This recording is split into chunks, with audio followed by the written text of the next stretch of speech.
Hello, you wonderful people, and welcome to another episode of Super-Fanta-Fi. This video show where we talk about TV shows of the supernatural, fantasy, and/or science fictional genre. For today's episode, I'm going to talk about Ishura Season 2, Episode 3. A lot of really interesting things went down in this episode, so let's break it down.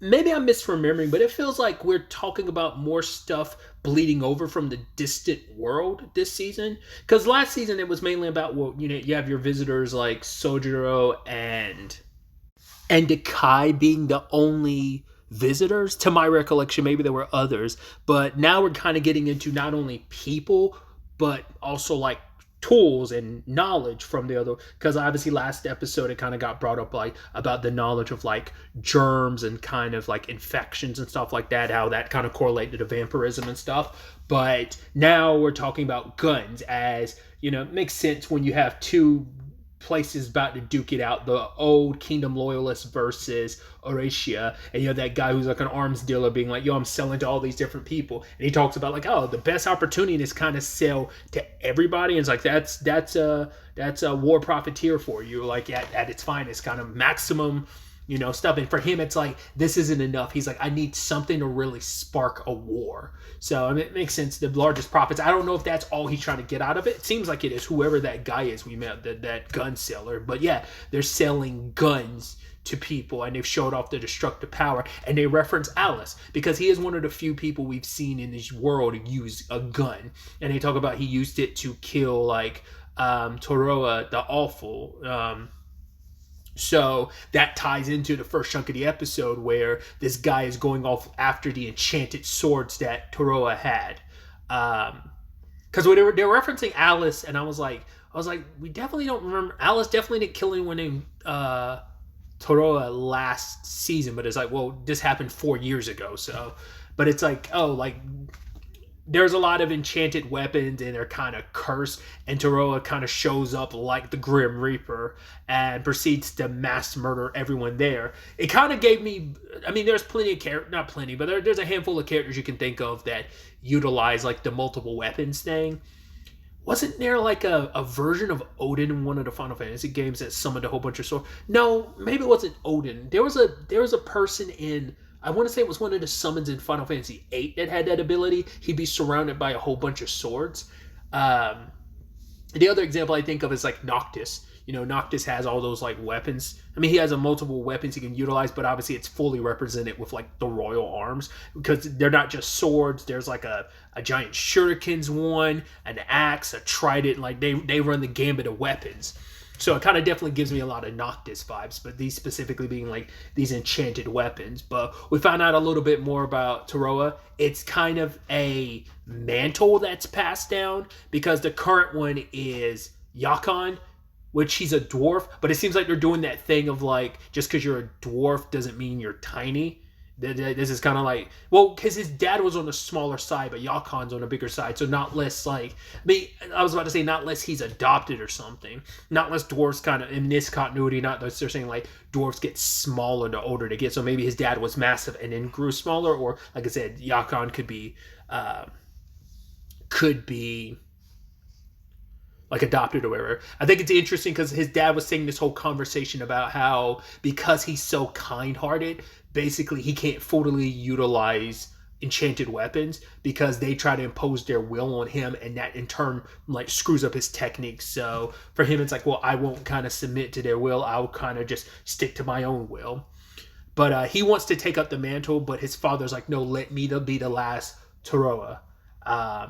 But their whole job is to protect enchanted arms, and Yakon's like, we should just kind of get rid of them. But for Toroa, it's like, people will always find a reason to fight. It's like, yes, a lot of people fight and kill over these weapons because they're so powerful, they're weapons of destruction, and anyone wants to get their hands on them just to have them. But it's also, people will always find a reason to fight. So it's like, right, the best thing you can do is keep them so that no one has them. And it's kind of like, it's kind of the weight of, you have to live with all the lives you take, and it's got something you have to contend with. Like outside of this, protecting these weapons and collecting the enchanted arms and making sure they don't fall in just anyone's hands and protecting them from anyone that dares come, because it's supposed to be like Toroa is supposed to be some imposing figure that scares anyone off. It's like I'm supposed to collect them and keep them, and if you want them you have to come to me, but I want my reputation so terrifying and so explicit that you won't even think, you'll think twice before trying to come steal these weapons from me. Is the whole point, right? And so Alice came to find it, which makes total sense as we learned about Alice last season. It's all about collecting like weapons, and that was the interesting thing when we kind of saw some of Toroa's like arsenal. My immediate thought was, I mean, because he was referenced this episode, was Alice, because it's like, yeah, he's the one of a few other characters that has the multiple armament situation going on, like a variety of arms, and so yeah, Alice and Yakon's dad duked it out, and Alice came out the victor. Well, obviously, considering he's still alive, so. But he took one of the enchanted arms. That's probably like this. I wasn't paying as much attention, and once again, it's been like a year since season 1, a little less, but you get the point I'm trying to make. So I don't fully remember, but I was like, I know he had a sword on him, and it's probably like one of the weapons he definitely used in season 1 is probably that same enchanted arm he stole. And so Yakon, I mean, his fucking dad got literally split in half. I was like, there's no way his dad's gonna be. Nope, his dad's, well, holding on enough before passing out, but I mean, passing away, but his like guts were hanging out. So Yakon's all about like, I'm gonna take up the mantle, and I'm gonna go collect that weapon from Alice. So he's been tracking him down for the past 4 years. I guess it's also like, it probably might, who knows how long it took for him to start being able to utilize the enchanted arms. There was a few that his dad had at the time, but he's probably also spent that time while he's looking for Alice. He's probably been collecting other enchanted arms that are scattered around. I keep saying enchanted arms instead of just enchanted weapons, because I'm about to say, I was like, when I was saying enchanted arms, I'm like, am I thinking of wild arms? Because if you're unaware, like in most of those, like in most of that franchise, the guns in that universe are called arms. But what I was thinking of is like, no, there's literally a JRPG called Enchanted Arms. So I was like, that's what I was thinking of. So either way, he's spooky and scary when he's like clad in all that stuff. Looks like not human, and just kind of the Reaper himself, just tracking down Alice. So but my point was, he probably spent that 4 years collecting other stuff while tracking down Alice. Probably want to make sure your arsenal is as big. I mean, you want to collect them in general, but you probably want as much as you can to track down Alice, considering everything in his arsenal. But it might also take Yakon that long. I mean, maybe his dad's death is what pushed him over the edge, where he could draw out the enchanted arms now. I keep enchanted weapons. Like I said, I keep wanting to say enchanted arms, sorry. But yeah, so that was Toroa. So it's going to be interesting seeing him clash with Alice. Now, whether Alice will meet his maker, who knows? But, you know, because once again, Yakon's dad did not have that. I mean, he only had 3 or 4 he was utilizing in that fight. He was going to grab that final one, the one that Alice ultimately ended up killing, slicing him in half with and taking. So we had that. And then in the second chunk of the episode involves, we started getting into some mecha stuff. I was like, man, this world is wild. Could we have mechas duking it out? I was trying to think to myself, I'm like, what does this remind me of? It's like, the mechs in particular kind of at least the main one was I'm going to butcher the name. It's Mestelexil. I'm going to butcher its name. Mestelexil. That's as good as it's going to get. I'm maybe I know there was an anime called Grand Prix that it kind of reminds me of. It kind of also gives me Zoid vibes, even though Zoids were on all fours and stuff, but it kind of gives me some Zoid vibes as well. Yeah, it's so weird. I talk about this with Trails all the time of man, it's so weird when you just have the Trails of Cold Steel games introduced. Yeah, there's mechs in it now. Giant mech battles is a part of it's also a game. It's a story element and a gameplay element. So it's just one of those things where you're just oh, cool, this fantasy thing immediately throws in a very high science fictional element to it. But it's one of those universes that blends science fiction and fantasy. I'm trying to remember in retrospect. I'm season 1 had some science fictional because there was one of the was it Nihilo? Yes, Nihilo. She's the one that had like a mech too. So I kind of let that slip my mind, but I can't forget that that was already there. But it's just a stark reminder, and especially because this one sounded like a child, and it's like, oh, my mom says I made me invincible, and you're duking it out with these other two creatures, while also there's this lady here with her baby. I'm like, why are you here? Are you part of the test? No, you're some random lady that wanted to show your baby to see and ended up getting caught up in some giant mech fight test between two people. um I'm blanking on Mestelexil's mom.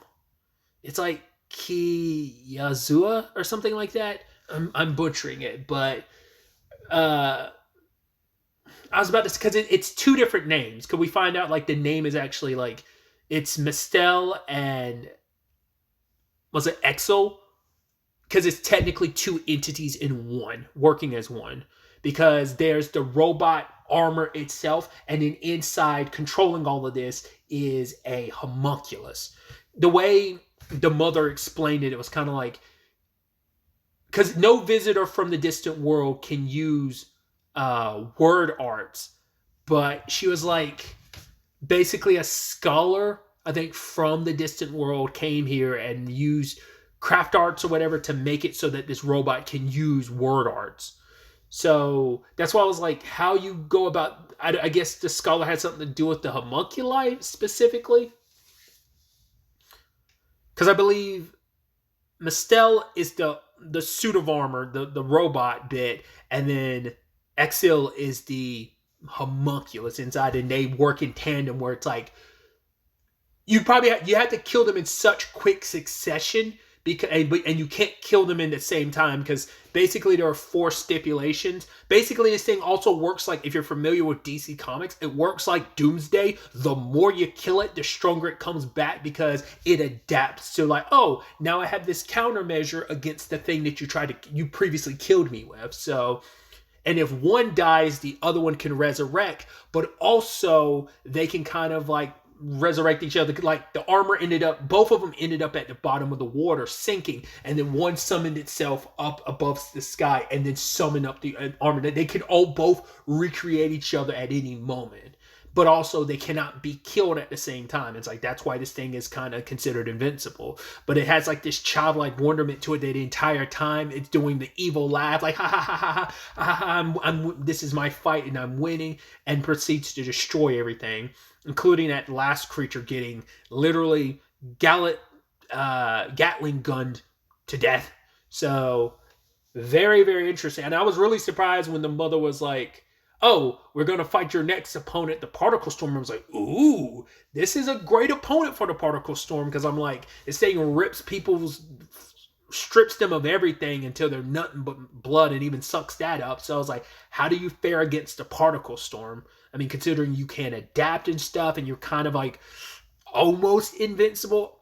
I'm sure, like, if you're able to move fast enough, you could probably kill both of them. And like, you probably have to kill them within seconds of each other, because they can't die at the exact same time. But I guess if you time it right and kill one and then kill the other one in not too fast, but fast enough so they don't have an opportunity. It seems like it's meant to be this looping type of situation of making it so it's always a perpetual regeneration thing that you can't. But I think there probably is a very specific window. I could see a character like Sojiro hitting that mark, considering how fast he is, but who knows?